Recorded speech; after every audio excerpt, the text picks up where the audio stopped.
మీ అందరికీ వందనాలండి. మన దేవుడు గడిచిన అందరినీ కాసు కాపాడి మన దేవుడు ఎంతో మనకు అనిపిస్తాడు. కానీ మనం ఒక్కొక్క సాక్షి నిజంగా చేయాలి. దేవుడు ఎంత దీవిస్తున్నాడో, ఎంత ఆశ్రయించినాడో మనం తెలుసుకున్నాం. నిజంగా మరి మన ఎన్నపత్రులు మరి మనలో ఆమె సాక్షి చెప్పింది. కారణం ఏంటంటారా, ప్రభుత్వ ఇంటికాడ మేము ప్రార్థన పెడుతున్నాం. అంతకుముందు వచ్చేవారు కాదు, కానీ తర్వాత వంత మొదలెట్టి ఒక్కొక్కరు వస్తే నిజంగా అక్కడ ఎంత ఆత్మీయంగా ప్రార్థన పాటలతో నిజంగా ప్రభుత్వ గృహం ఒక దేవాలయం అయిపోయింది. అక్కడ అంత మంచి మందిరంగా తయారైంది.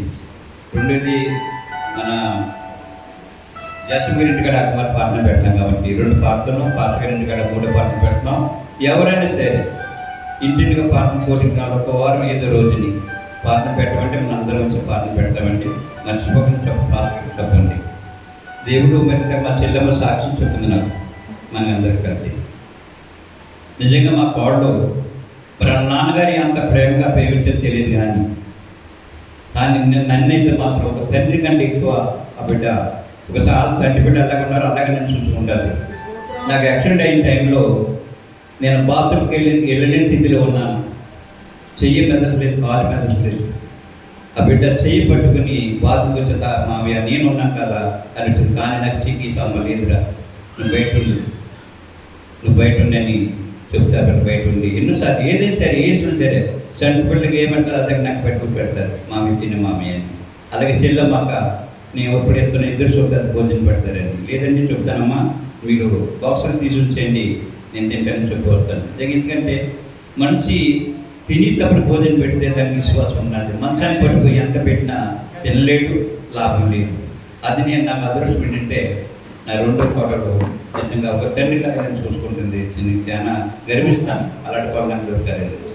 ఎందుకంటే నేను దేవుడు మరి నా కుటుంబం నాకు జీవించారు, ఆచరించాడు, రక్షణ పొందారు. కానీ దేవుడి దగ్గర మోకరిస్తున్నాను. చాలా 3 అబ్బాయిలు బయట ఉన్నారు, 2 అమ్మాయిలు మరి ఒక నగరం అక్కడ దిగిన ఉన్నారు. కానీ వేరే బొమ్మలు మొక్కలేదు. కానీ వాళ్ళకి మరి ఎందుకు ఎన్నో పాపం చేస్తున్నాను, మీరే పాపం చేసి నా కుటుంబాలను ఉంచుతుందని తన పాట పాడుకుని మరి సమయం పోతున్నామంటే నేనేమై ఉన్నాను, నీ దైవని నేను పాడుతున్నాను.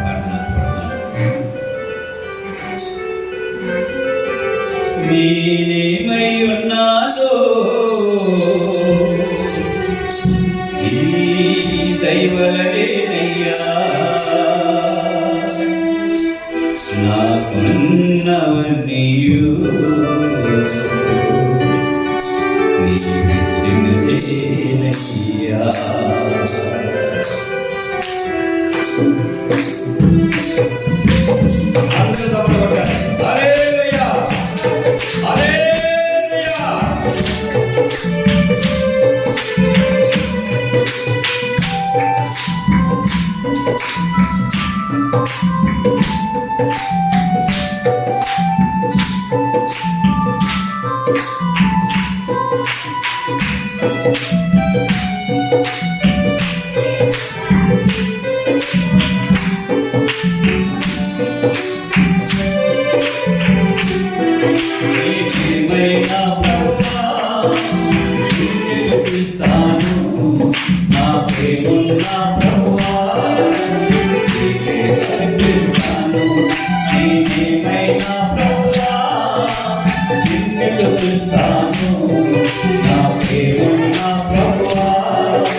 మరి సుధాకర్ గారు ఎంతో చక్కగా సాక్షి చెప్పారు. మరియు రెండో కూడా లక్షల గారు మరి మరి ఆయన ఎంతో ప్రేమగా చూస్తే ఈరోజు కోడలు ఎవరైనా ఎలా చూసుకుంటారండి? మా అక్కర్లే ఎవరు చూసుకోవట్లేదు, మరి కుమార్తెలే చూసుకోవట్లేదు. కానీ మరి అమ్మాయి అంత ప్రేమగా ఆయనగా ఈయన కూడా అప్పుడు మరి కోడలు ఎంతో చక్కగా ప్రేమగా చూసుకుంటారు కాబట్టి ఆయన కూడా చక్కగా ప్రేమగా చూసుకుంటారు. అన్ని విషయాలు మరి ఆయన మరి మన అమ్మ కూడా మరి